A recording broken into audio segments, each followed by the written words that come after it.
Coming to you live from the JRE Tobacco Aladino Mobile Studios, it's the Cigar Pulpit.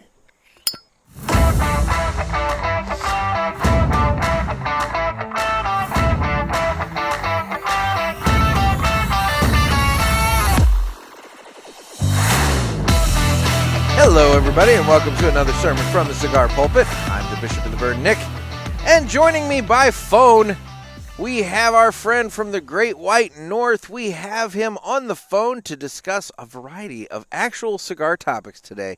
Because some of you apparently don't like it when I don't talk about cigars on a cigar podcast. We have Luke, mysticks35mm. How you doing, Luke? I'm very good, Nick. How are you? How can you hear me here? I get this microphone set up. Am I loud and clear? You're coming through loud and clear just fine. The lines of communication between America's Hat and America are doing just fine. Yes, sir. Still on cable, but we'll eventually get cell phone use up here. At least you're not sending like the dogs with the messages in their mouth down to us anymore. So that's good. Yes, yes. Written out on beaver pelt, things like that. Well, that's just now you're diving deep. How you been doing, man? I'm good. How have you been? Good. I guess I've just been listening to the shows, but I missed out on Pulpit Fest this year. So you did. Sad to watch it all happen. Looks like I missed out on some amazing good times. It was a great time, and but that's okay. You'll make it next year. I know you will. Yeah, that's 100%. Yeah. And and I know you're talking about swinging down to the St. Louis area here in a little bit. So, we'll have fun. We'll have fun. We'll catch up, as they say. Precisely. But today, you and I are smoking a cigar together. And what are you smoking over there? I'm about to light up by Dunbarton and Tobacco and Trust. Mi Querida Patapero was gifted by a buddy of mine, Taylor. Oh. Shout out to Taylor. Hard to get stick. Hard to get in this particular Bartola. And he hooked me up for a review recently, and I'm smoking the other half of it. It came in a 2-pack. I was going to say, I'm like, are you doing a review like as you're talking to me? Because I would think that would be difficult. Yeah, that I've tried only on all my reviews. I've tried that once where I was doing something with someone and it did not work out. I got to be solo for sure. Yeah, I agree. I did one of the stars reviews for the Cigar Authority recently, and the first cigar I smoked by myself. The second one I ended up smoking on the show with Pinky, and but that was kind of just like, okay, am I getting the same stuff that I got the first time around? And kind of just solidifying my thoughts and opinions. So. Yeah, and you probably were, but like if your senses are elsewhere, right? Like that time I tried it, I was golfing, and you figure, oh, there's plenty of time in between shots to make notes and stuff, but golf's kind of time sensitive. Sometimes people are falling behind you, and you get that behind you. So, yeah, I wouldn't particularly want to do a review while I'm golfing, but that's just me. So I am smoking because you went with such a large cigar. Because your cigar is what did you say, 8x52? It is an 8.5 by 5.2. Yeah, 8.5 by 5.2. So because you went with such a large Vitola, I had to break out the big guns as well. And so today, while I'm not smoking that cigar, I am smoking the Patent by Aladino. It's the Patent Corojo. It comes in its own little coffin here. And this cigar, as I get it out and show it here, this is a 9x48 featuring it's a Honduran Corojo Puro. And basically, it's just a really gigantic Aladino cigar. Got a nice pretty Colorado color to the wrapper, and I'm looking forward to this. I have had this guy for a while. I did buy a couple more of them when I was down at Ken's place recently, so I do have 2 more. But this This is the one that I've been sitting on for a while. So this will be fun. So we'll go ahead and get our cigars cut. Man, this is just bizarrely obnoxious. I love it. Size see, to me, the length of the cigar doesn't really bother me too much. But when you get into like massive, that, for example, that cigar you guys smoked at the Pulpit Fest, that sounds like smoking I don't know, man, like a human arm. It's huge. Yeah, the 10 by 100 Lunatic.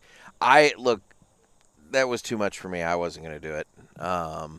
But more power to Teddy and Joe and Justin who did, because they two of the I'd say one of the three. Well, I don't know. I don't think any of them necessarily enjoyed it. They did it. I think they would have enjoyed it if they would have taken their time. But doing it in 53 minutes, yeah, I think that was entirely too quick. So anyway, it's time to cut the cigar. And the official cutting is brought to you by 2guyscigars.com. That's the number 2guyscigars.com. Two Guys have been around for 40 years, and they are the trusted name in the cigar industry. Everybody knows Two Guys, but if you don't, please give them a try. You won't be sorry. Family owned and operated, 2guyscigars.com does the very best to provide a great selection, fair prices, and excellent customer service. Don't know what else you could possibly want in a cigar website. Please go over to 2guyscigars.com for your next cigar purchase. Make sure you tell them the Cigar Pulpit sent you. Put it in that little comment box when you're ordering your cigars. And just remember, that's the number 2guyscigars.com. And with that, it's time to go ahead and cut the cigar. So, yes, sir. Yes, while we cut and light, I'm going to go ahead and play the Aladino, the greatest commercial that you've ever heard. One of my very favorites. There you go.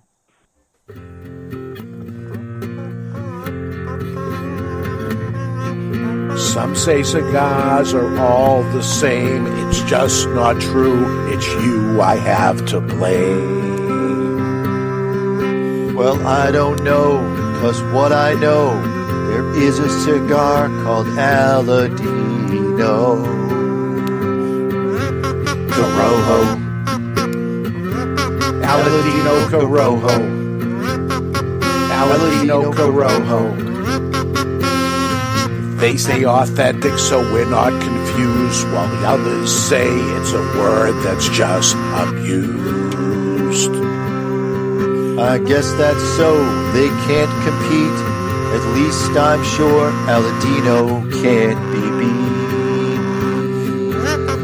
Corojo. Aladino Corojo. Aladino Corojo. Aladino Cigars uses authentic Corojo tobacco from JRE Tobacco. This is the greatest commercial you ever heard. Yeah. The greatest commercial we've ever heard. So, I'm lit up. I want to say might be a record holder for the amount of keys used in one song. Here's singing multiple keys. There's a lot of keys. This is true. This is true. So, I'm all fired up. You're all fired up. So, buddy, today we wanted to touch on pairings, but not your average cigar pairings. No. We're talking about pairings with food. Now, we're not even talking about just general pairings with food. Oh, no. We're talking about pairings with Canadian cuisine. Up here in Canada. Yeah. That's where the Canadian cuisine would be from. So, where do you want to start? How do you want to get going with this? Well, I figure Canada's kind of a large landmass, and into the north, the great north, we have a lot of indigenous communities and stuff. So I figure there's a highway that runs through Canada called the Trans-Canada. Okay. The number one. It runs basically from sort of Victoria, which is Vancouver Island, all the way to Newfoundland. So we can, like, I don't know, run run west to east and see, go through some of the classic foods in the area and see if we can't find some good ideas for pairing. Okay. Well, then let's roll. I'll let you take it away. I mean, this is the thing, man. Well, I do and don't. I mean, Canada's huge. I mean, it's just almost the same, basically the same size as the U.S. So it'd be like asking you to. I mean, you've been around the U.S., but I luckily my little brother who lives in. Shout out to him, Andre. He lives in Victoria, which is where Trans-Canada starts. So I was there. It's seafood based. Everything in British Columbia it's coastal, so there's a lot of seafood, a lot of salmon, They're famous for something called Dungeness crab. Okay. Which is like a rock crab. Very, very probably I'm from the East Coast, where there's snow crab. Okay. But this crab is the bee's knees. Like it's very sweet meat. It comes off the chest of the crab. Very long legs. Yeah. So that being for one, if you're ever out there, Dungeness crab, unless it probably is also available in the U.S. Like I'm thinking like Washington State, that kind of stuff, right? Yeah. Yeah, of course. I mean, you go to the coast. There's different. Obviously, seafood's big on the coast. In terms of Dungeness crab, I will freely admit some ignorance. I'm not entirely sure, where that would be in the States, but yeah, maybe it would be out on the West Coast there. Yeah, probably. But as far as pairings, something light, something mild. Something. That's what I was thinking. Like when you're saying seafood, I'm thinking like a Davidoff, like a really light like Davidoff, or something that doesn't overpower. See, the seafood itself is delicate. Now another side dish out there that's made popular, and I'm not sure if you've heard of it, is it comes out of Nanaimo. It's a Nanaimo bar, which is like a dessert bar. It's fairly popular throughout Canada, but it's done. I mean, it comes from there. It's hard to explain it. Think of like the base of it being it's about 3 layers high. The base is like a chocolatey coconut crumble. The center is some type of yellow awesome goo, and topped off with chocolate layer. Okay. When it comes to sweetness like that, I don't know what I'd be thinking. Dessert, dessert cigar, really, like through estate products. Do you get some flavor? Do you get? I was gonna say you could go to one of the flavored, like or maybe like a Java Red, which is kind of got that chocolatey cherry thing going on, but and again, you don't want to. I mean, you're already eating something that's super chocolatey and stuff, so yeah, it's hard to pair. Difficulty pairing cigars with food. It's much easier to pair cigars with alcohol and drinks. Well, but there's different ways to pairing, because sometimes you do the complementary pairing where you find flavors that are similar amongst the two items, the food or the drink and the cigar. But then you can also do the contrasting pairing where you find ones that are opposite, so that it kind of like makes the other one pop a little bit more, So you could do, I don't know. Sweets are difficult, like for me to contemplate like pairing a cigar with, because when I think of food with a cigar, I tend to think more of like a general meal. I can't say as I've ever really considered dessert with a cigar. Yeah. We'll have to try that. We might have to try that. I mean, I wonder. We can get some cannoli over at the Hill. We can give that a shot. Ooh. So, there we go. Okay, so we move forward into the next province, which is Alberta, where my other brother lives. Hello, Mark. Okay. In Calgary. Alberta is basically the gateway to the prairies. So you basically go from the Rockies. And I mean, I don't know if you've ever been to the Canadian Rockies, but it's essentially like you open a door and leave them. So you go from these absolute monstrous mountains, and you literally leave it, and not even the prairies. Like it's not even a subtle change. Okay. And they are ranchers there. There's a lot of cowboys. Basically, the cowboys of the West, which you think of in the United States, definitely meanders and goes into Canada. Everyone's cowboy boots, cowboy hats, horses everywhere. They still use horses Yeah. on the farm. And then there's the Calgary Stampede, which is right, the biggest, baddest rodeo thing I've ever seen in my life. Okay. But as far as foods, they're big into the land. So cattle, you got beef, you got and wild bison, you got that kind of stuff, hearty meals, if you will. Okay, so that I know a little bit about. So, in terms of beef and heartier, beefier, not beefier like in beef. Well, in some case beef, in other case, never mind. You know what I'm saying. In terms of those kind of meals, I would say, what do you. I'm thinking like you're definitely going to want a heavier cigar, something that can stand up to the food. So you're going to want to go more of a medium at minimum to full-bodied cigar. And then I would also go so far as to say that you could mix it up, and if you could find cigars that have flavor notes of, we've talked about it on the show, hay and barnyard and things of that nature. Like a Yagua. Yagua would maybe perhaps go nicely with a nice steak. But I'm leaning heavily towards, more of a meatier, stronger cigar. Perhaps that meat carita that you're smoking there. Yeah, this would definitely pair well with meat. I figured something light would get lost in the food. Mm-hmm. Something substantial comes to mind is, this would definitely pair, or even, is it HVC that makes a hot cake? Yes. Like that, that has some pretty pungent savor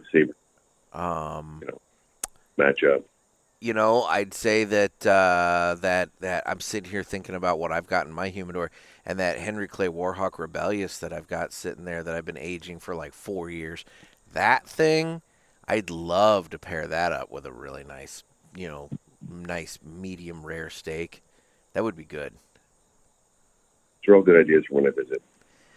Now, okay, so let's talk about that for a minute. Let's put a pin.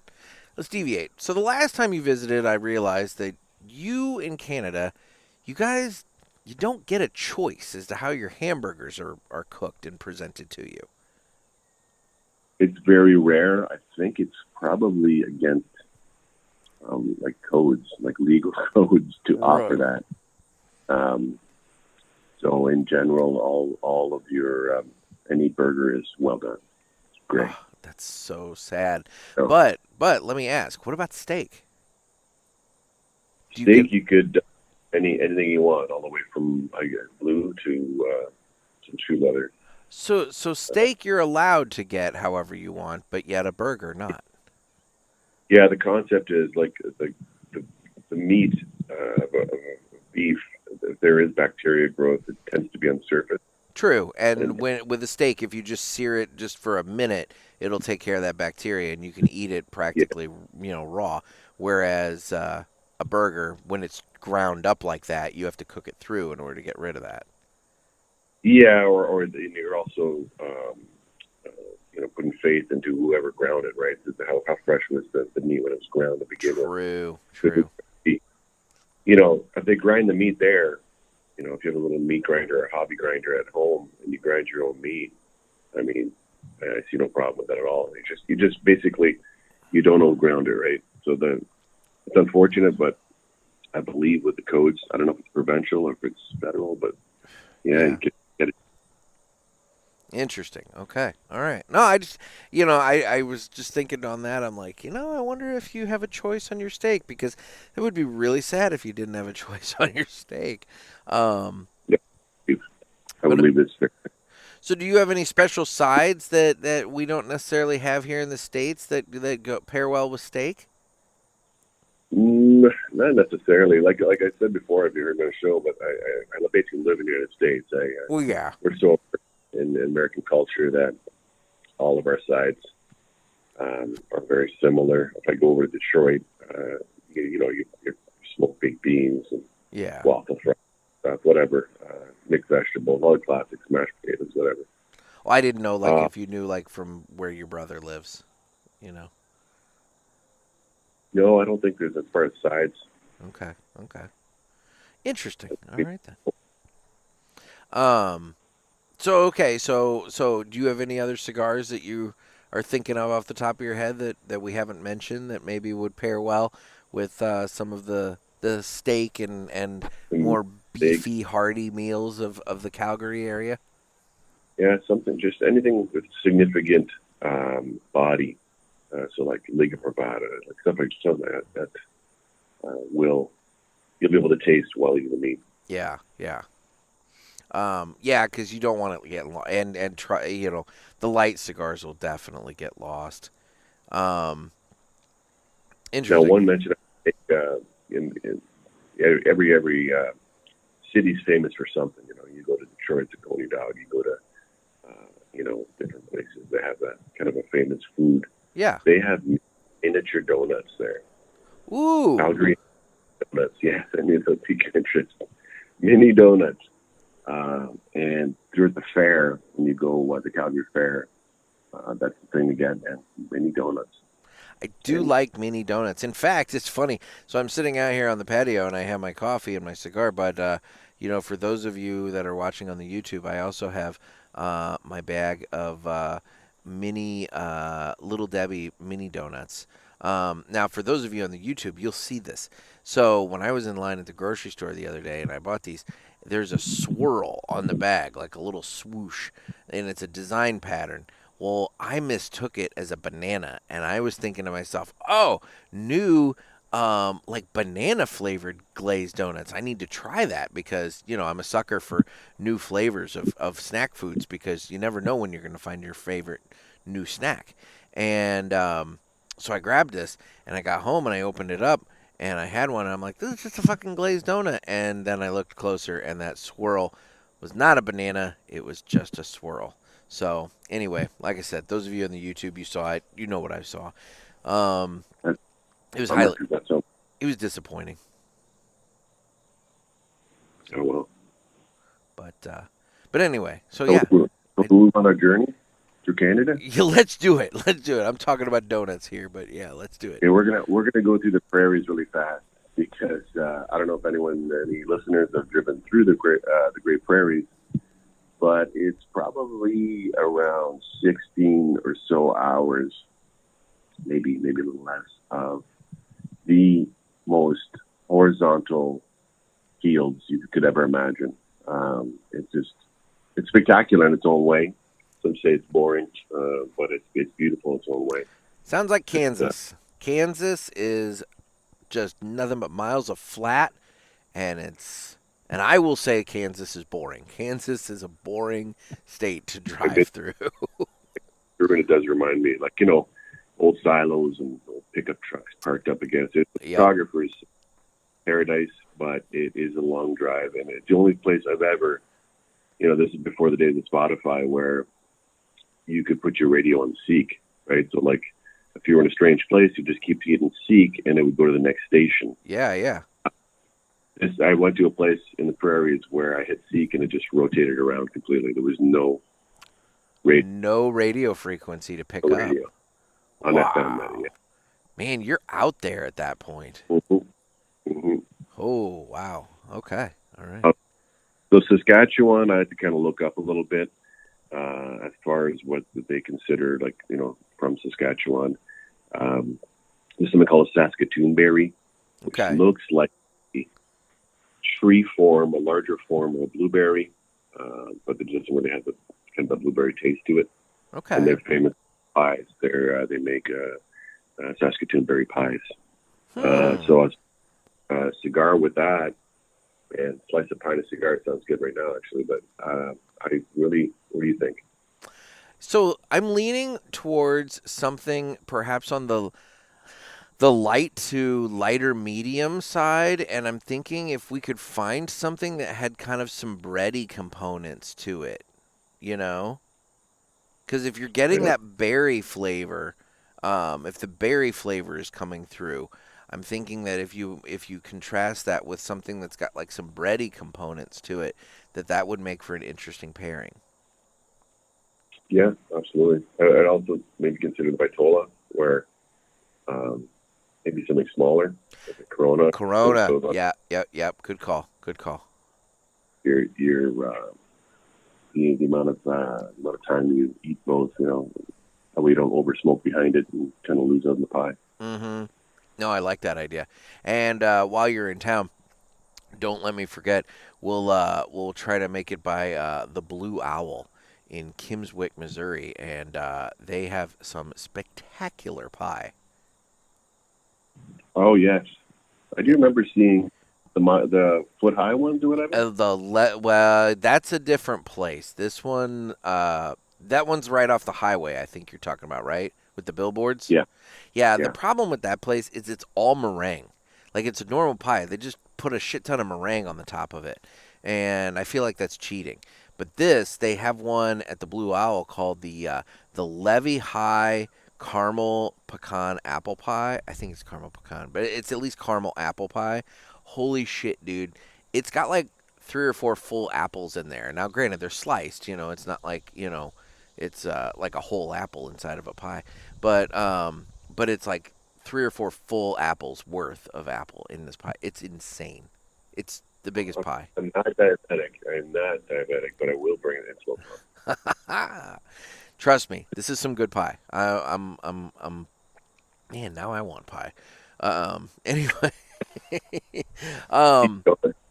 Yeah, so no, I'm leaning towards something kind of light and bready. I'm trying to think of a cigar that off the top of my head that I would recommend for that, and I'm woefully not coming up with anything specific right now, but I'm sure there's something that we can think of that would pair well with that. Maybe that's not really bready. It's lighter though. Like a Romeo y Julieta, or something like that. But generally vague or something that just doesn't pop too much. Yeah, kind of like a light Fuente, not one of the heavier ones, like spicier ones, but kind of a very light, Fuente. Yeah, I like that idea. Something a little lighter, something that lets the pie kind of have the flavor and everything, and then the cigar kind of comes in and almost helps cleanse the palate of the pie, before each bite. Nice. Like that idea. And I like pie, so it works out. Cake or pie? Which one do you go with? Pie. All day. We got a lot of fruit here. I have my own orchard here at my home. It's a famous area for fruit in the old river basin. Yeah. So, what kind of fruit do you grow? I've got peaches, plums, pears, apples. My God. But I mean rhubarb. See, I'm not a rhubarb guy. I would turn you into a rhubarb guy. Trust me. I got a very simplistic recipe for rhubarb custard pie. And I would turn you to the dark side of rhubarb. I'm not a rhubarb. Rhubarb's popular around here, and I'm not a rhubarb guy. And gooseberry? Okay, yeah, gooseberries. Not a fan of that either. But I do. What is your pie? Desert island, they allow you to have one pie and one pie only for the rest of your life. What pie is this? Oh, that's dangerous.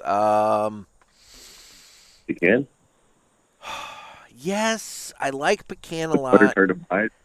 I like it is. I do love pecan pie. But I think I'd have to go with a fruit, and I think if I went with a fruit pie, oh damn, as much as I absolutely love a wonderful cherry pie, I think I'm leaning towards peach pie. Ooh, yes. Peach pie. Very good. Love peach pie. Hot take. I'll give you a hot take. I think apple pie. I'm not, it's okay. I'll eat it. I think it's kind of boring. I'm not the biggest apple pie guy. But Yeah, it's one of your traditionals, right? it's a staple. You have to love it, but at the same time, like I feel like there's other things that are better. So the peach pie and the cherry pie, I think, come through better. As apple's traditional, your peach pie is an exotic realm. Pie item. I'll tell you a pie that if I never have again, it'll be too soon. And not because it's a bad pie. It's just I had it a lot because my ex-wife used to make it all the time. Was the lemon blueberry pie? Wow. She I must try. Yeah, it was one of those ones. I guess it was easy to make because she would do that and she'd put like a crumble on the top. And by God, every time any event required her to bring anything, it was always this blueberry lemon pie.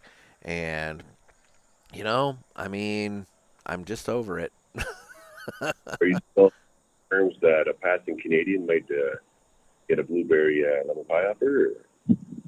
You can always go by and check. I don't know. I have Nick's friend. Oh, yeah. Maybe don't do that. Maybe don't recommend that. Maybe don't name drop me. All right. So moving on from pie. What do we have next? We are moving into the beautiful province of Manitoba, which completes the end of the prairies. And I looked this one up because Manitoba is, if you're a hunter fisherman, Manitoba is a absolute mecca of beauty. Lakes everywhere, bird hunting, mammal hunting. Manitoba goes quite the distance north, basically almost not the Arctic Circle, but you get into some caribou and stuff up there. Yeah. Looked up famous foods of Manitoba, and it's hilarious. So I'll just name a few here: honey dill sauce, Fat Boy burger, the Slurpee, pickerel and goldeneye. Which pickerel is really good, but goldeneye here is a bait fish. And fall suppers. Okay. It's Manitoba, like Winnipeg, being a larger old city. They've got their problems. Look up Winnipeg, and it's a pretty dark spot in Canada, unfortunately. Oh, that sucks. There's really nice architecture and stuff there. But yeah, I don't know what I'd pair in there other than maybe call Pulaski and ask him, because that's his territory.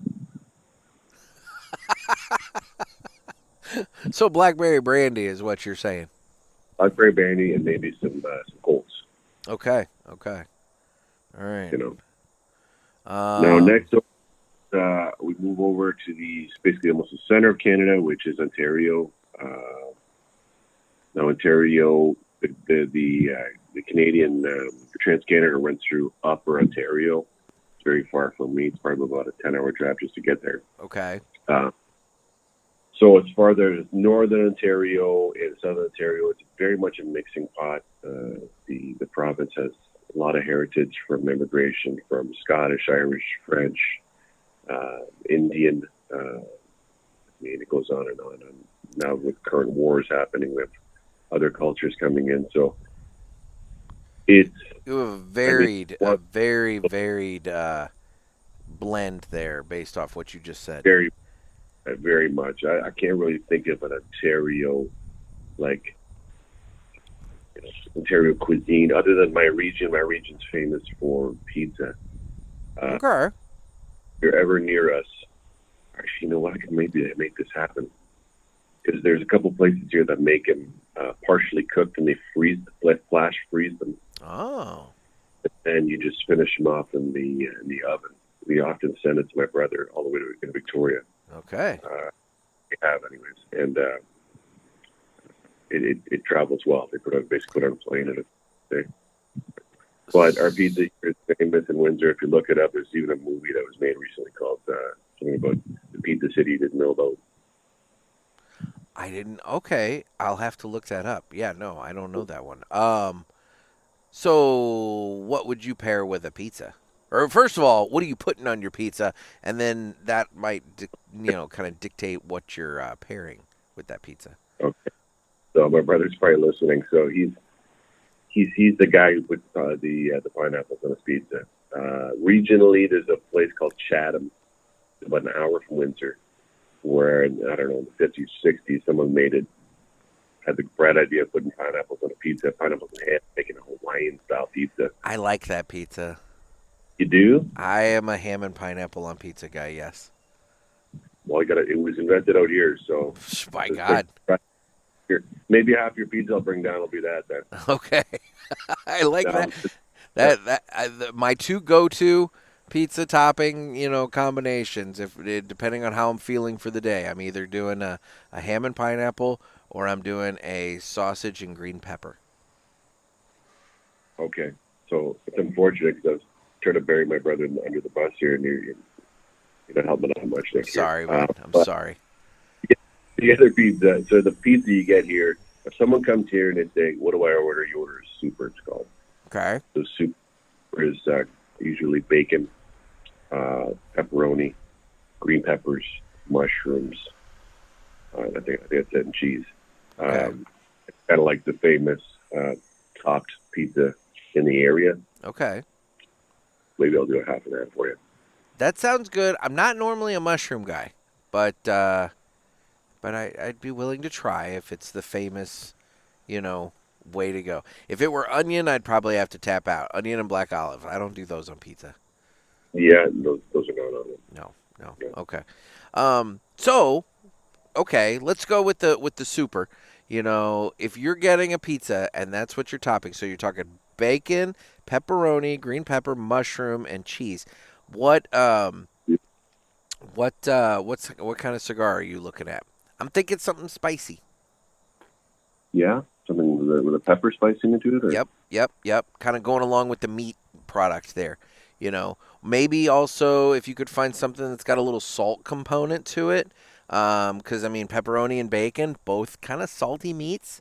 And in terms of salt, anytime I think about salt on a cigar, the cigar that comes immediately to mind when I think about a cigar that's got a salty component to it is the Aladino Vintage Selection in the Rothschild there. That wrapper on the cold draw and the early part of the smoking experience, that wrapper has such a salty component to it. And it's different and unique and good, and I like it. But yeah, that's what I'm thinking there. Yeah, that's a good choice. Yes, and salty. I'd say something medium mild, not overpowering. Something. I know a lot of your listeners may or may not smoke Cuban. I don't smoke it too much myself, but Cuban cigars you at least have access to it. Yeah, but access means access to what how much of your wages to purchase one. Like they've gotten ridiculous. Even $20 is it's insane. Probably, yeah, it's ridiculous. But Cuban tobacco tends to be medium at most. Usually kind of salty on the palate, creamy on the palate. Mm. Gotcha. Okay. So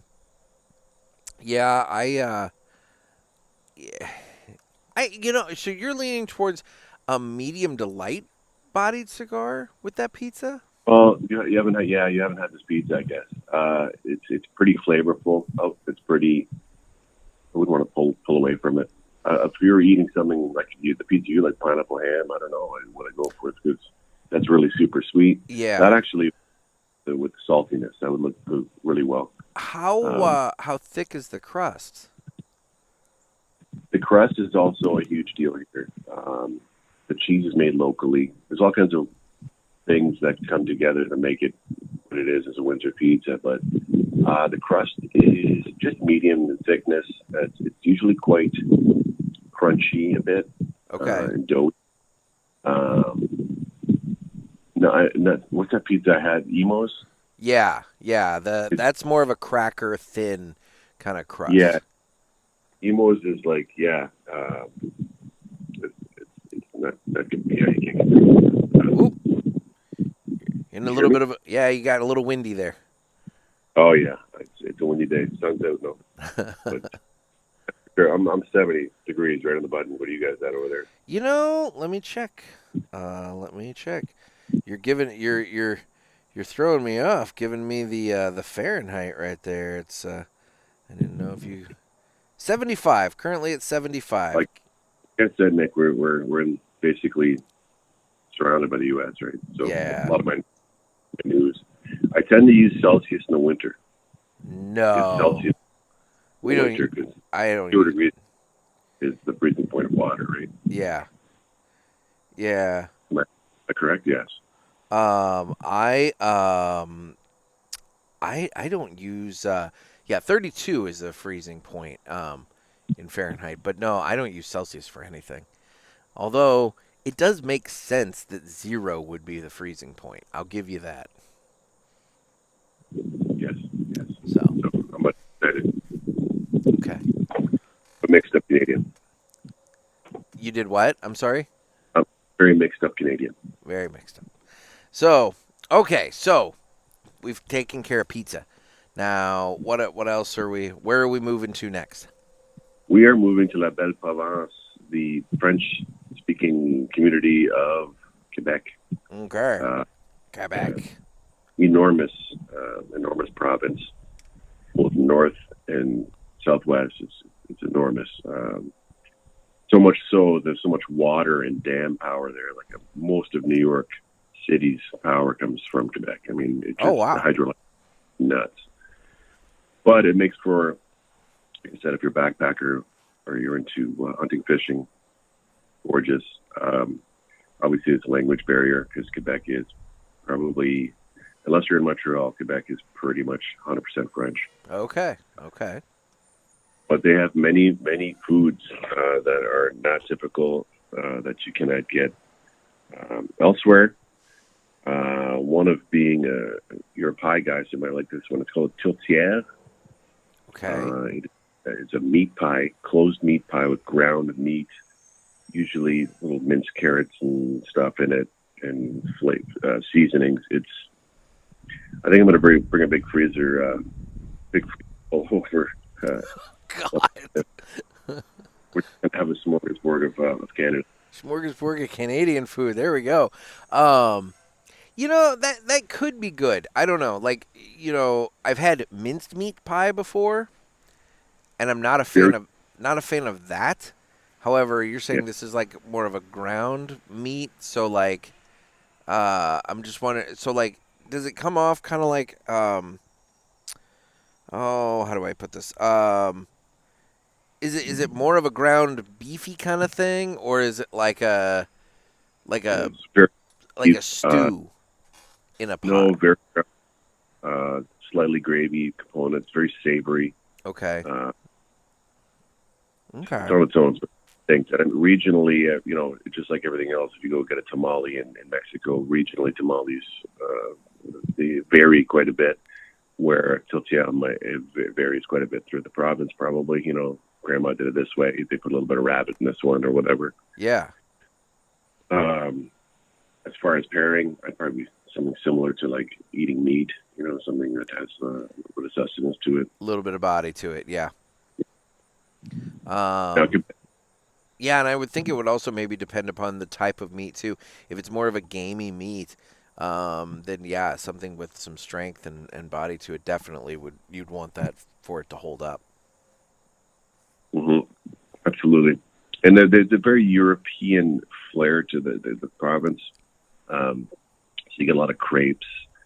You get a lot of like pastries. They're really into cheeses and fine wines and stuff. And they also have, Montreal smoked meat, which is famous in Montreal, obviously. And I mean, there's places in Montreal that it's almost unedible, like the amount of food you get when you order one of these sandwiches. But they're almost worth traveling. If you're within a couple hours of Montreal, you need to travel just to try. Go to Schwartz, go to some of these more reputable places and get a Montreal smoked meat sandwich. Okay. And obviously the poutine. I don't know if you... Yes. Poutine stuff. I've been waiting for you to bring up the poutine. So explain poutine for those people who don't know what it is. Explain what poutine is. All right, poutine. So pronounced in French as poutine is French fries, gravy, Actually, I didn't do the order properly. Cheese curds, So French fries, cheese curds. and then you pour the gravy over it, so the cheese curds kind of soften and melt with the fries. And this is a brown gravy, correct? Yeah, like a brown gravy. Okay. And it's probably in the last page of the Weight Watchers book, indicating foods to avoid. So yeah, I had to point that out because the last time, you know, you were in the hanging out down in this area for Pulpit Fest last year is when you discovered white gravy. Yes. And I had it recently. I sent you a photo. We took the family down to Ohio to Cedar Point, which is like a rather large amusement park, and they had it on the menu, and I'm like, my God, let's do this. Let's hurt myself. So you know what's funny is, and you're not going to see this because you're on the phone, but the folks on the YouTube will see it. So that house that I'm pointing to, right behind me there, my neighbor, she lives there, and she and I were talking the other day, and she was just in Ohio last weekend. I feel like it was last weekend, and she went to Cedar Point. Oh, nice. Yeah, so it's ironic that you just said that because my neighbor was just there. It's enormous. I mean, as far as, so I met this old man. I had to take a ride alone because my kids were too chicken to take this thing. So this old guy stood next to me, and he's asking me questions. And this guy was traveling alone. Yeah. From a month, visiting parks through the States.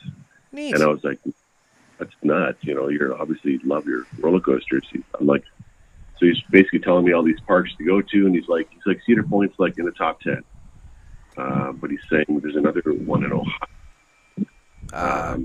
Kings Island. Kings Island. He said that's the place to check out. That's number one in his book anyways. Really? He liked Kings Island more? I think maybe because of he's more of a roller coaster guy. Okay. Maybe better ones there. I don't know. I don't know. I've been to Kings Island one time as a kid. And I'll be honest, I remember that much. I can't remember too much more than that. So, but yeah, I know it's there. I know it exists. So, but I don't know what coasters are there. So I couldn't tell you that.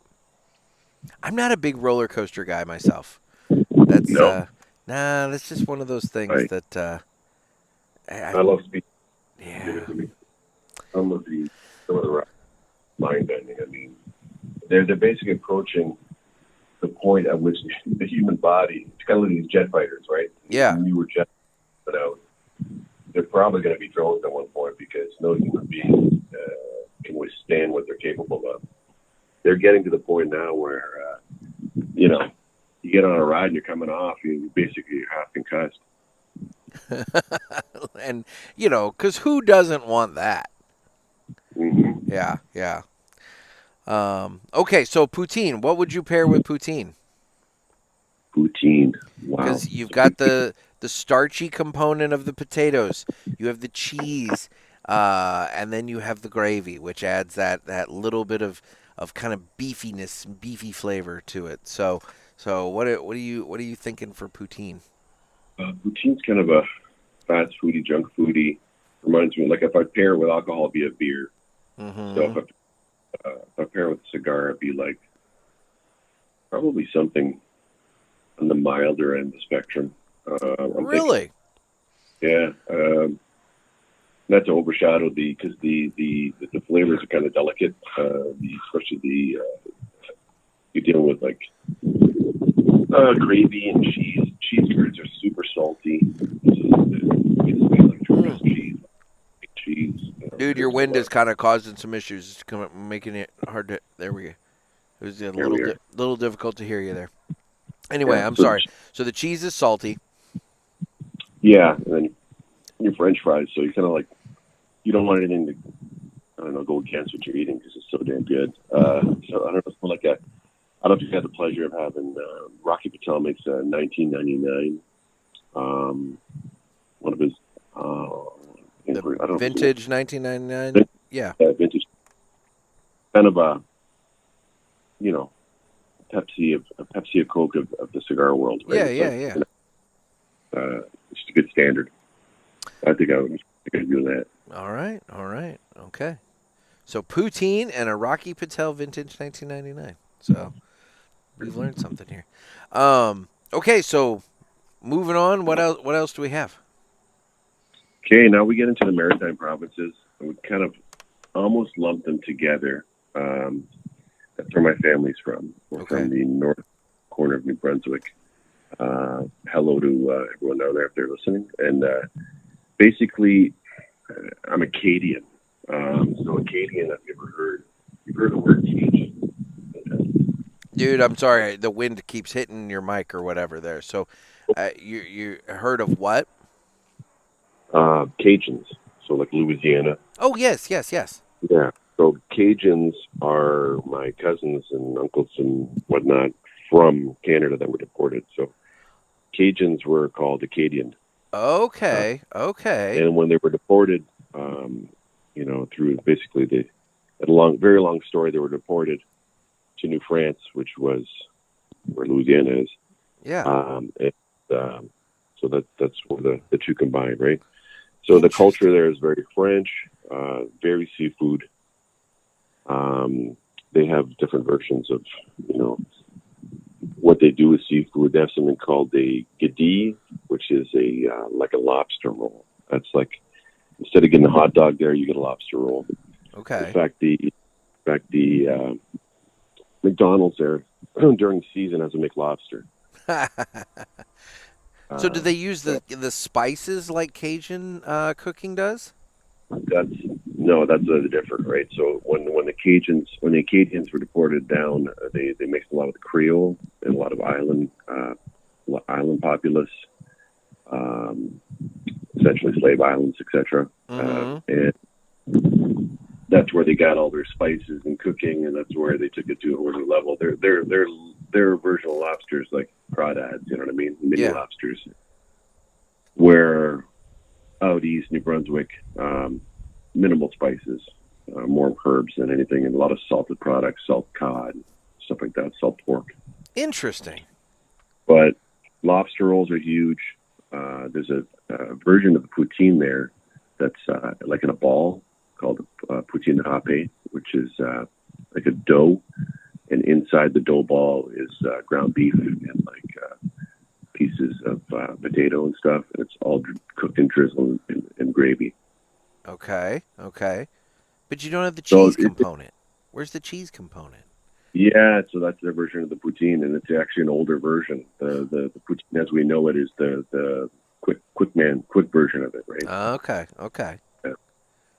So, yeah, I mean, throughout, then you get into Nova Scotia, and you get into PEI, and you get into Newfoundland. Same thing. They're really into their seafoods. Some regions are very Gaelic and like Irish and Scottish and French and English. New Brunswick's the only province that's bilingual. So every stop sign has 2 words on it, like it's fully bilingual. Okay. So there's a lot of the French there.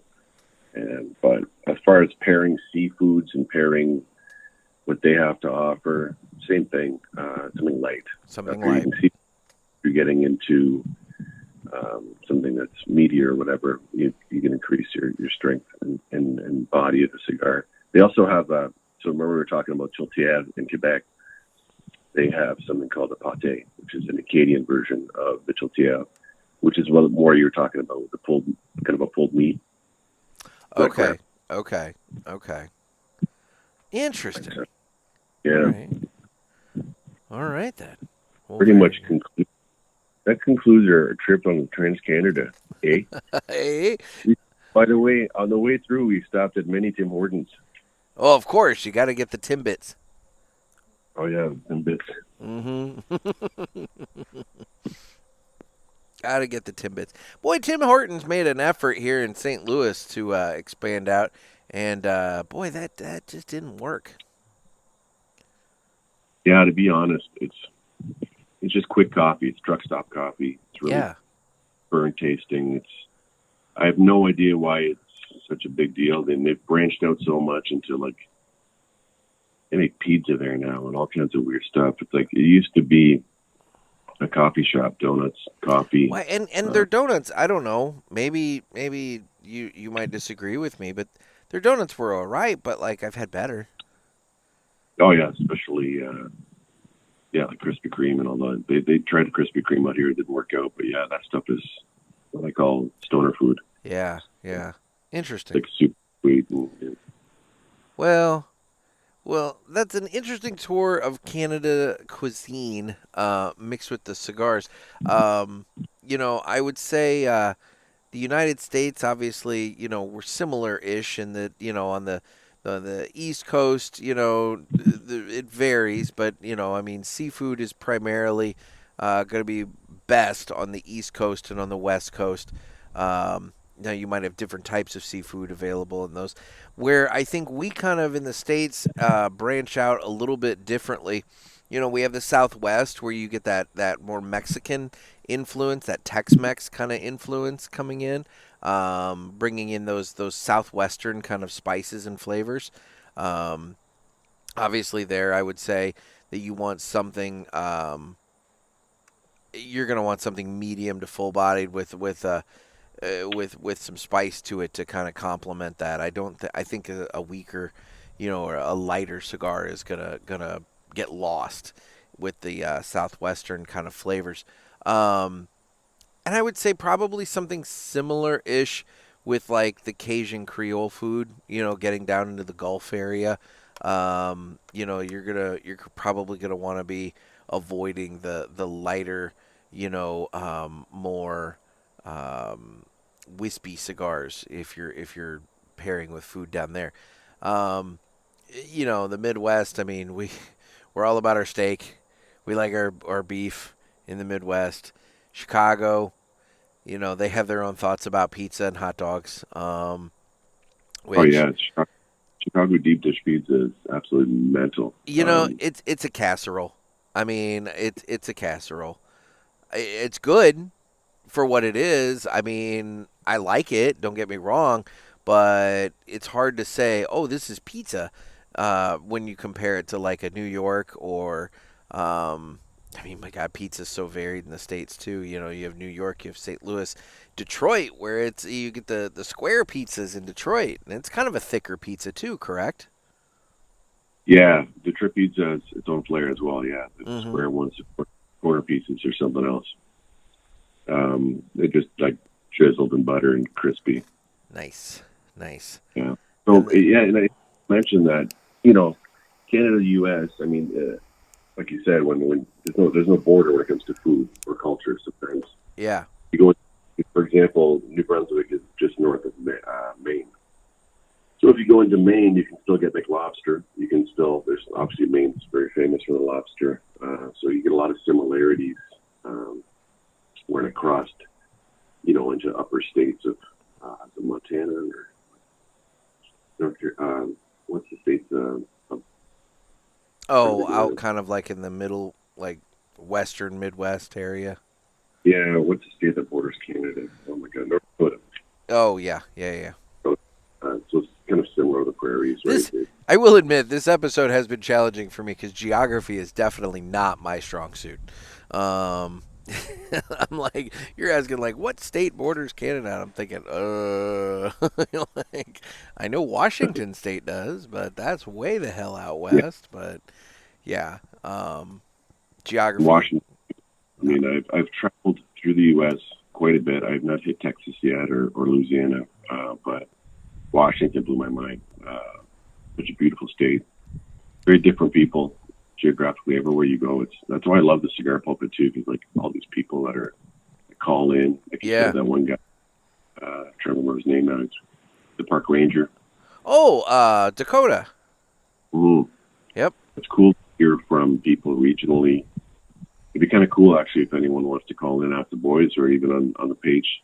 What's your regional food? What would you pair it with? Ooh, I like that idea. Yeah, guys, call the hotline, area code 863-874-0000. Give us a regional food and what cigar you think would pair well with it. Something from your area that you feel is very specific. Like, St. Louis. What are we known for in St. Louis? We've got, we're the home of toasted ravioli. We're the home of the the cracker thin pizza, the Emo's pizza, you know, gooey butter Budweiser. cake. Technically, Budweiser beer. but yes, Budweiser beer. Technically, I would say also the ice cream cone. That was a 1904 World's Fair deal. So the ice cream cone came from St. Louis. Strong point now. It's not your strong point. Food history. Yeah, it's things I know. Well, fun. Well, let's go ahead and jump into some other stuff, other business we need to attend to here. So let's do this. It's time to fly high with Blackbird Cigars. Blackbird Cigars offers you remarkable quality using the most delicate and finest tobacco to always ensure that you're receiving unsurpassed cigars. Blackbird Cigars strives to give you undoubted repeating flavor for every cigar you smoke and impressive quality so that you can always expect greatness. Check out their website for a full list of stores carrying Blackbird Cigars and give them a test flight. Blackbird Cigars, can't clip our wings. All right, so this is the point in the show when we talk about somebody who did something badass. And today we're going to talk about Wang Han. Wang Han is a former millionaire in China who went into debt to rescue hundreds of dogs. It started in 2012 when 29-year-old Wang Han's dog went missing. After ages of searching, he was allowed to try his luck at finding his pooch at the slaughterhouse. He didn't find his own dog, however. He did find rather deplorable conditions and unspeakable acts of cruelty. He made a vow to save as many dogs as he could, creating a shelter for them in an abandoned steel factory. Wang Han may not have been able to save every dog, but he is making an enormous difference in the lives of those that he is able to shelter and is willing to go to great lengths to do so. Care and compassion for others extends beyond just human-to-human relations, and to do so much for animals is a remarkable feat of kindness. So guys, be like Wang Han and Blackbird Cigars, and don't let anybody clip your wings. Wow, is that? I know, right? Isn't that a song, Wang Tan? That's Wang Chung. Ah, yeah. Yeah. Everybody. And I have to ask, and maybe this is touchy, but what would you pair with said type of meat? Oh my God. Having never, well, let's put it this way. If I've ever eaten dog, I'm not aware of it. So I can't say that I know what it tastes like. I mean, it's kind of the same as cat, you know? It's one of those things, it's like everybody makes the Chinese food jokes with that. I personally, you know, if I've ever encountered, there was a Mongolian barbecue place very near where I live, maybe like 5 minutes away. They pretty much, I don't want to say they got shut down, but they went out of business shortly after a number of their cooks were caught at the local cemetery next door to them trying to catch a swan. And we all kind of assumed where that was going to go. And that didn't work out. But and there's a Chinese place over in St. Louis right by one of the hospitals. It's literally in a strip mall right next door to a cat clinic. So there's a lot of jokes that happen there. Not to mention, you know, when they run out of swans, they're in the cemetery. You know. You know. Oh God! Now you're getting really dark there. If you translate Cigar, I believe it's. You're getting so dark. I don't know. I don't know what I would pair with dog. I don't know what dog tastes like. I don't know what dog tastes like. You guys plead the fifth. I'm gonna plead the fifth on this one. So let's go ahead and do this now. It's time for the Villiger Cigars Entertainment Report, brought to you by Villiger. Villiger Cigars, one of the leading cigar and cigarello manufacturers in the world, founded in 1888 and still family owned and operated. Head over to VilligerCigars.com and check the store locator to find a shop near you that carries them. we guarantee that Villiger Cigars will be a wonderful addition to your humidor and cigar rotation. My little tiki candle on the table just is blowing right at me here. It's like the wind direction just has decided it was going to blow right into my face. And so all the smoke from this candle is blowing right at me. Well, before we get into the Villiger segment here, I feel like we probably ought to do a check-in on the cigar because mine is getting a little low. How are you doing on your Dunbarton there? Very good. I'm maybe nearing halfway. You're slow. You're talking more, so I'm smoking more because I'm definitely further along than you are. But yeah. This is an awesome smoke. I mean, again, cheers to my buddy Taylor. It's not only expensive smoke, but kind of the Saka guys, the Steve Saka guys. Those guys are hardcore. They chase for the, and so once in a while they offer some rarities. You buy a box, you get one of these or whatever. What's going on? How they get them? But not sure about the price point being accurate because, I guess anything that's $100. It's an expensive cigar, you know what I mean? But really good cigar, really good stick. It burns well. It's toasty. Oh my gosh! It just dawned on me. You're smoking the unicorn. No, I have smoked the unicorn. Apparently this is even rarer than the unicorn, but similar price point, that's for sure. Really? Okay. All right. It's like, the unicorn's quite available if you want to.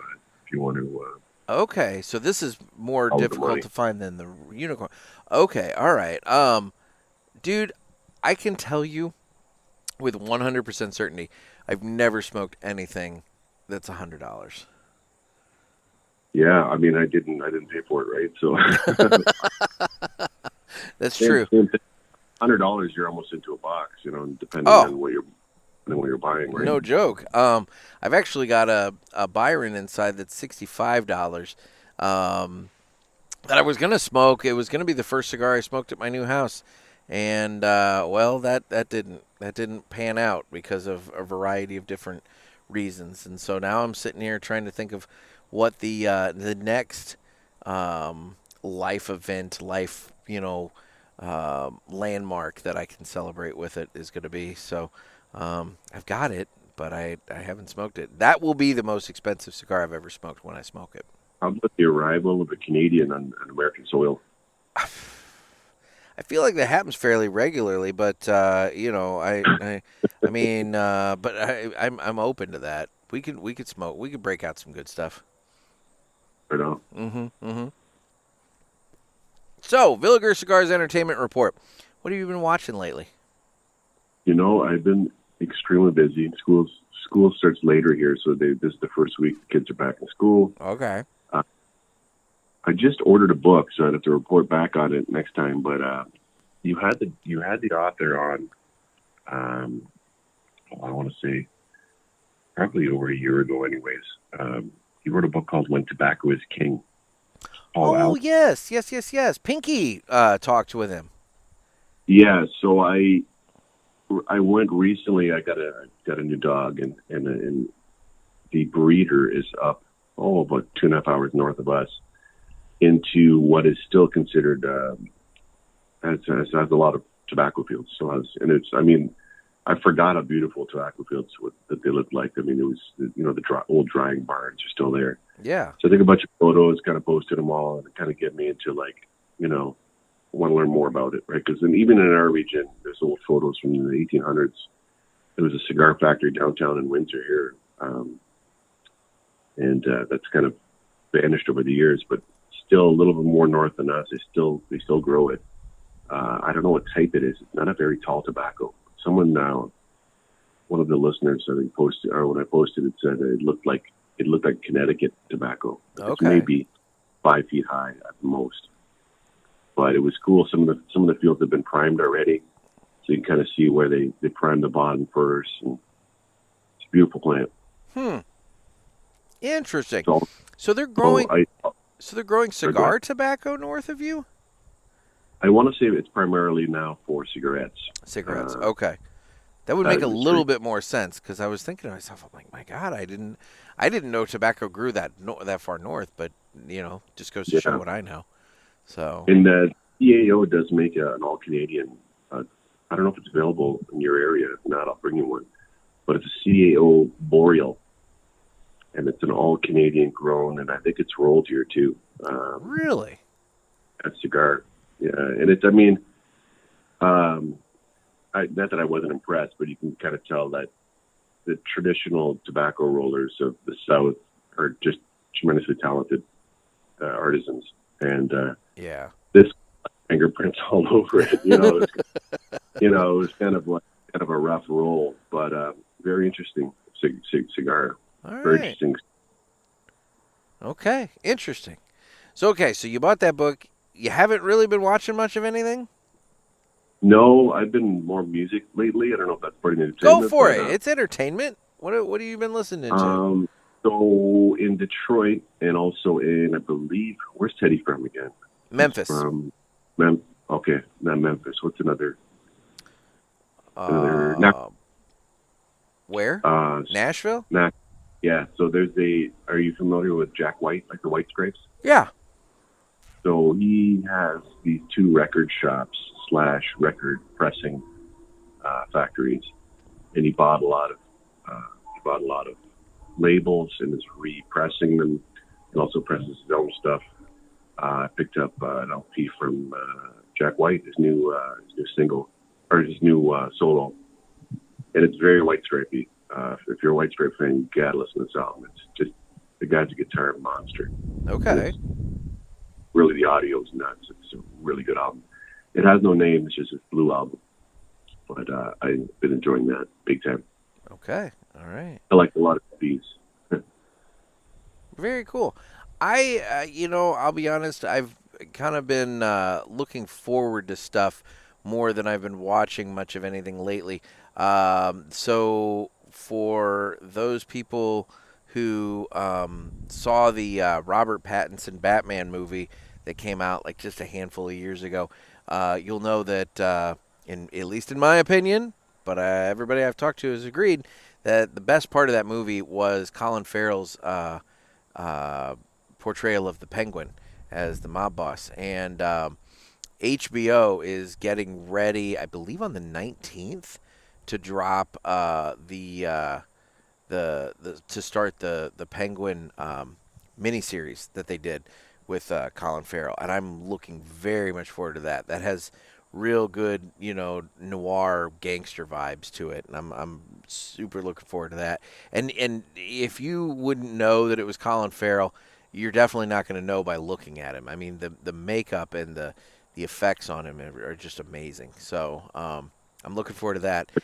And then the other thing that I'm looking forward to that, truthfully, by the time this episode airs, it may actually have already dropped on Amazon Prime, the last Grand Tour special, One for the Road. Do you watch the Grand Tour? With the English guys? I mean, Yeah, you're a car guy with Jeremy Clarkson and Richard Hammond and James May. Yeah, what a great. I mean, I've only really watched the old episodes much, but they're absolutely hilarious. These guys are hilarious. So they started working together in, I think, 2002 on BBC's Top Gear, and that ran for quite a while. Clarkson got in some trouble, so BBC fired him, and the other two, in a sign of solidarity, they left with him, and then Amazon very smartly picked up the three of them and basically did the exact same show but called it the Grand Tour. And there's a number of seasons of episodes on Amazon of that, but then probably maybe a year or two back, at least a year or two back, I'd say 2 years back, they stopped doing full seasons of the show, and they started doing the travel specials. And I always loved the travel specials where they would get three, each had their own car, and they'd go to some exotic locale, and they would drive around, and they'd have little missions and stuff that they did, and it was always really funny. But you not only got to learn about the cars that they're driving and things of that nature, but also it was such a travelogue. You got to see all these really cool places.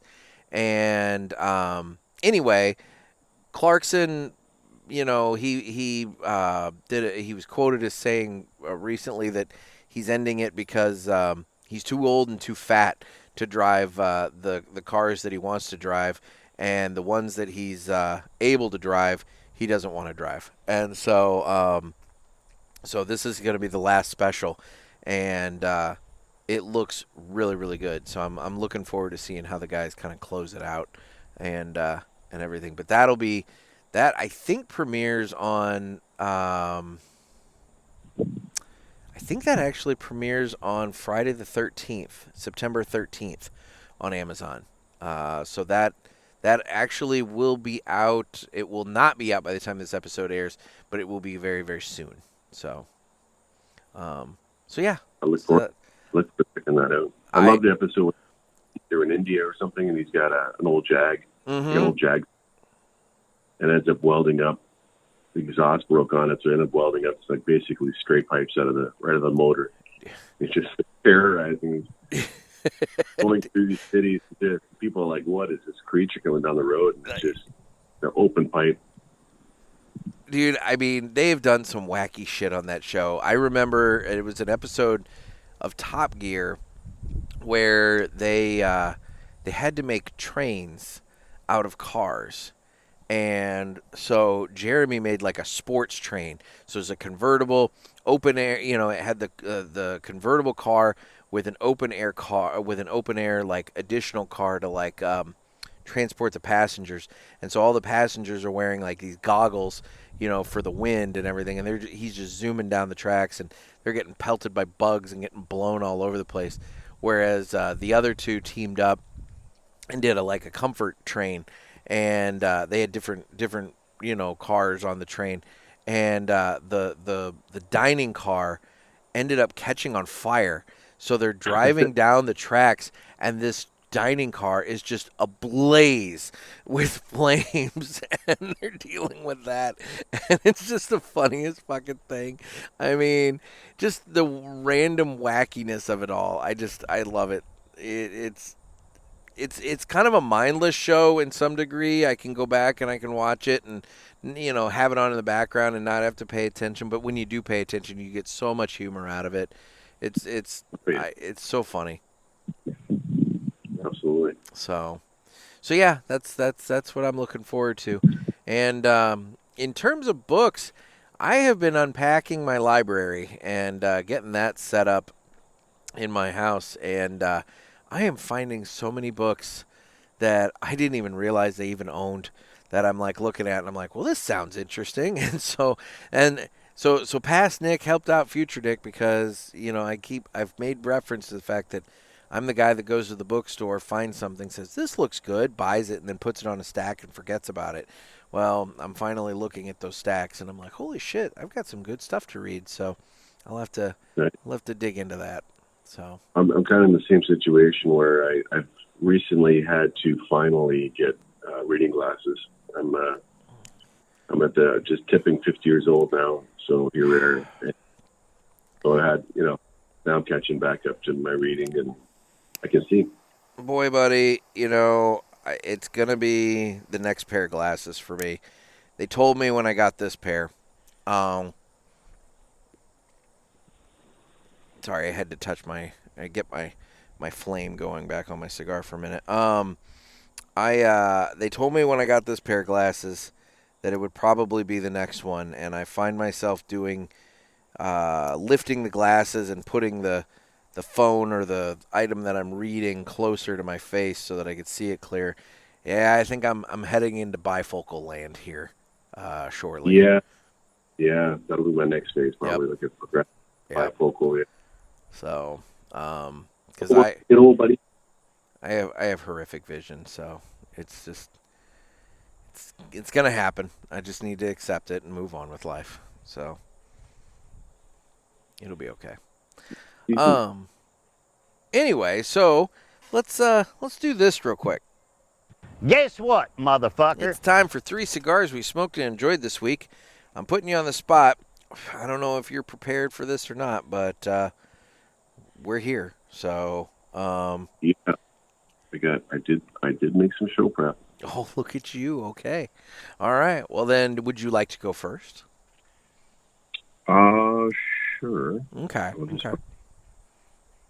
So one of the kind of cool things that being a reviewer and having my review thing going on Instagram is that I get reach out once in a while from manufacturers that are kind of just starting up. They're not really that available. They're truly boutique, if you will. Yeah. Yeah. So I did smoke a cigar from Culture Cigar Club called the Mellow. I do believe they have a website. It's a Toro and 52 by 6 Toro. It was a really good cigar. Candied almonds, had some baker spices in there, like cloves and cinnamon. Cinnamon got a little towards the end of the cigar. It's very transitional, so it starts off kind of smooth, works into some strength, and the cinnamon almost gets peppery. And there's also coffee, mineral, and some kind of sweet floral values to it. But check these guys out. I mean, or check my review out too. I think I reviewed it as well. So if you're interested in reading something while you're smoking, give it a go. All right. Sounds good. You have more detail than I'm going to have on my cigars, but that's okay.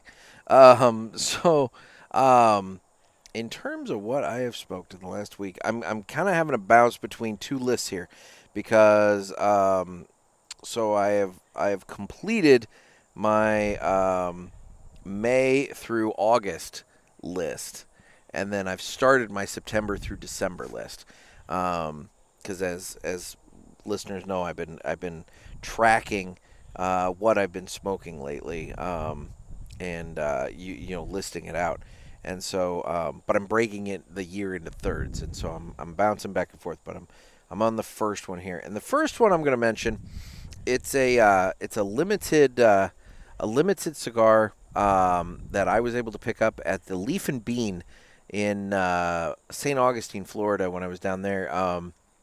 That's Island Jim's new place, and he has a cigar called the Nick and Jim PBE.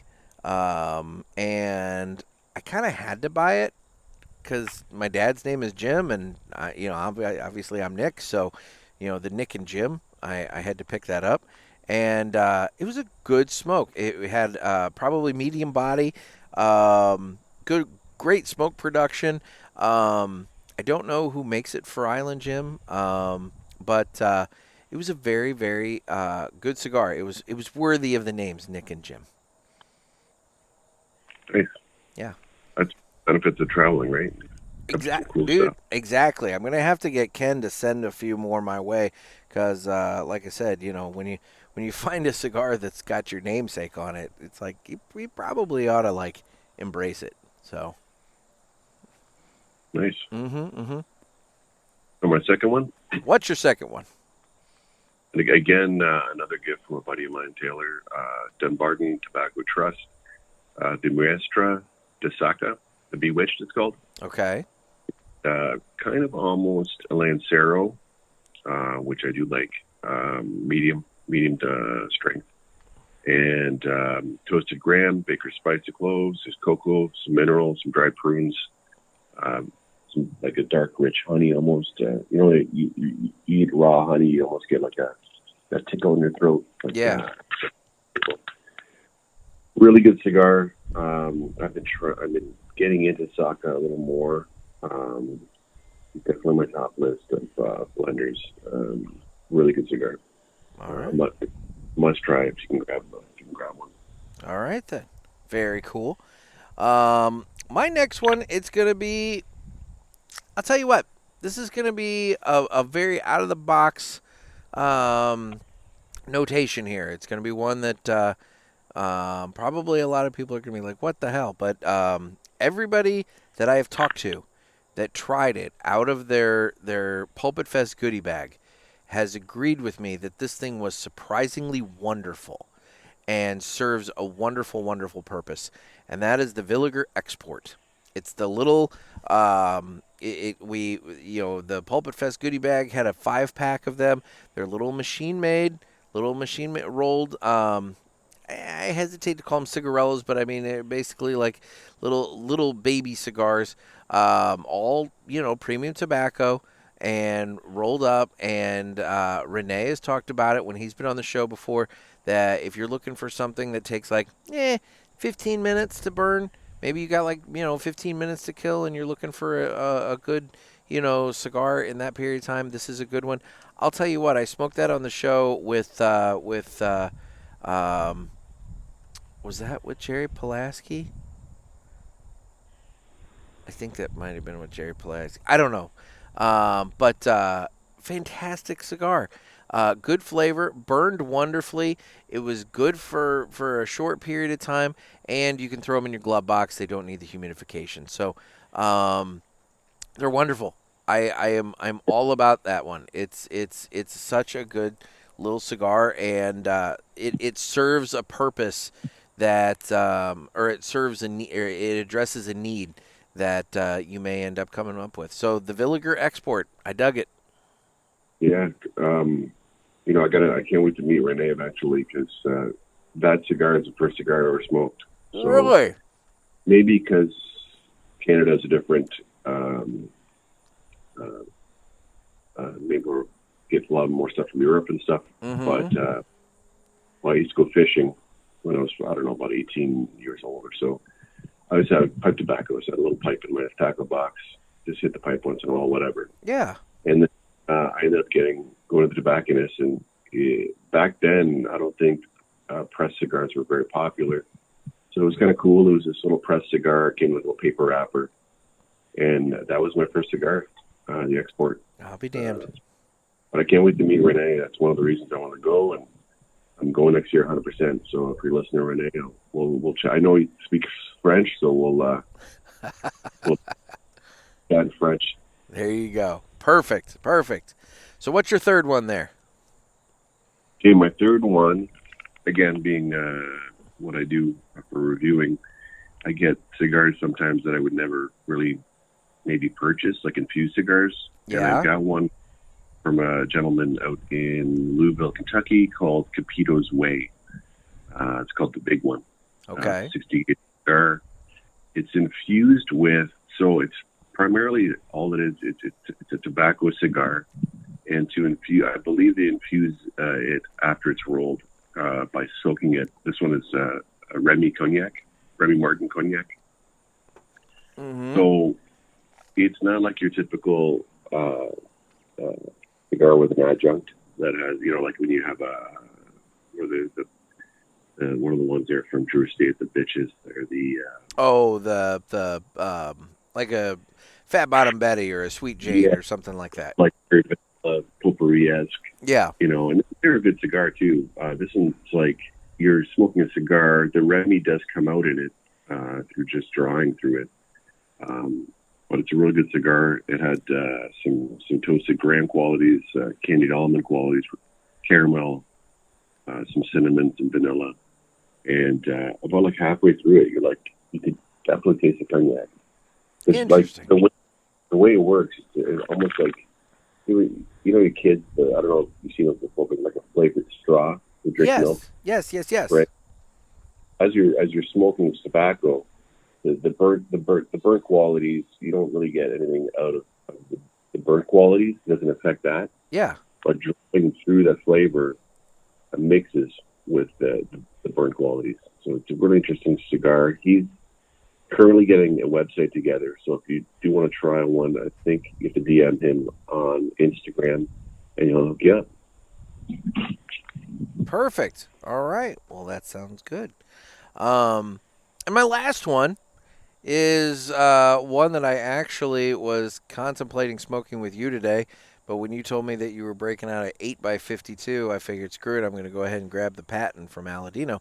I had pulled a Leaf by Oscar Maduro Lancero. I smoked that a couple days ago. I bought a couple of those from Ken down at the Ash and Ale, and I smoked one of them the other day.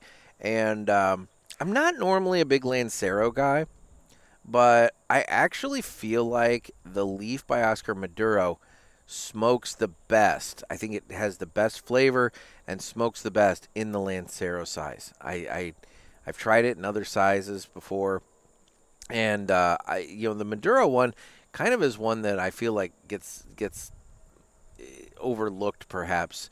Maybe I'm wrong. Maybe Oscar's got numbers to back it up. I feel like a lot of people talk about the Connecticut and some of the he's got a Sumatra and a Corojo, but although the one that he put out for his 10th, I think that was a Criollo. That 10th anniversary Leaf by Oscar is just lights out amazing. But the Maduro one in the Lancero, you get that coffee, you get that cocoa, you get that wonderful flavor from it, and it just smokes so well, and I really, really did enjoy that. So I smoked that the other night on the patio. Nice. Yep. Yeah, Oscar Leafs I've never smoked a bad one, ever. No, I've never smoked a bad one either. It's just that in terms of if you had to rank them and everything, this Maduro Lancero, man, it's up there. It's definitely one to try. Around here, it feels like all I can find, if I find them around here, all I end up ever finding are Toros and Gordos. Nobody around here really carries the Lanceros. And so when I saw the Lanceros in Ken's Humidor, I had to go ahead and snag a couple of those. So, good cigar. I dug it. So, well, it's that time to talk about the socials, and I'm available on Instagram at the Cigar Pulpit. I'm available on Facebook, where we have the Pulpit Parishioners group. You can get in on the fun there. I'm on Twitter/X, YouTube, where you can watch this. You can see the banana donut bag, for those of you that are wondering how I got confused and ended up buying glazed donuts that I thought were banana donuts. And as we talked about earlier, I do need your calls for the Ask the Pulpit episodes. You can give the hotline a call at area code 863-874-0000. Call me with your comments, questions, concerns, whatever you got. And, also call in with your regional food specialty. What is your region known for food-wise? And what cigar would you pair with it? We're curious about that. I mean, everybody likes to eat, and everybody likes cigars, if you're listening to this, theoretically. And so, what would you pair with your region's food specialty? And Luke, where can people follow you? They can follow me primarily on Instagram, mysticks35mm, 35mm. I'm also on X, although the X isn't too popular, I don't think, for cigars, as far as I can tell. But, yeah. Just got to stress for everyone that is on Instagram to follow each other. Obviously, Instagram does not like cigar content, and really the only way we're going to get our numbers up and promote it is through ourselves. And again, with your calling the boys, I'd love to hear some of these regional foods, because especially in the U.S., you guys love food, man. We do love food. Yeah, they do far more southern than the border, so it'd be interesting to see or hear from you guys on that topic for sure. Love it. And guys, he's being very humble. Luke does some really awesome cigar reviews over on his account on Instagram. If you want to get some really, they're short reads. They're just an Instagram post, but he dives into flavor notes and construction and everything. I mean, he gives in a very short form. He gives some very thorough cigar reviews, and he's got over 300 of them on his account. So you can go over there and dig back through the archive, find some great cigars that you can check out and read about and find and smoke yourself. But head on over to mysticks35mm. That's mysticks35mm on Instagram, and check that out, because he's got some great cigar content over there. Thanks, Nick. Hey, no problem, buddy. You want to talk about the other account, or are we going to leave that alone? We can, if you want. I'll leave that up to you. it's one of my fun accounts I've always wanted to do. I finally made it public. It's just humor, but basically I collect and note penis-shaped clouds. Penis-shaped clouds. So if you ever join it, check it out. It's just for fun. And if you see one, send me the photo of the cloud. Obviously I'll give you credit for sending it, but basically, yeah, it's just penis-shaped clouds. It's one of my side little projects for shits and giggles, And that account is Cumulus, CUMULUS _ phallus, PHALLUS. That's Cumulus phallus, where you will find pictures of clouds that here's one right here, actually. So we have that cloud right there, but then when you swipe and look at it, he generously outlines the penis on the cloud, so you can see penis-shaped clouds. So yeah, the cumulus phallus is Latin, but it just means dick clouds. Love it, dick clouds. So when you're with your special lady laying on the hillside, you're looking up at the clouds and you're picking out the animals that you see and everything. If you see one that looks like a dick, just snap a quick picture of it and send it to Luke. Yeah, my philosophy is a cloudless day is a sad day. I love it. By the way, he wants pictures of clouds that look like dicks, not actual pictures of dicks. Yeah, I'm trying to. Yeah, thanks for pointing that out. Hey, with my crowd, you never know, man. I mean, you might have Trent sending you God knows what. But anyway, well, Luke, thank you so much for taking time out of your day. This has been fun. It's been nice to take a little food and cigar tour of Canada with you. Anytime, Nick. I look forward to seeing you, and I will bring some of these foods via freezer to you, sir. My God, maybe we could do some pairings live on the show when you come to town. There we go. Who knows? About a 7-hour drive. I'm bound to see a penis-shaped cloud on the way. I would think you would. I mean, I don't know how you wouldn't. So there we go. Well, guys, this has been another sermon from the Cigar Pulpit. I'm Nick. And I'm Luke. Everybody stay safe and stay smoky.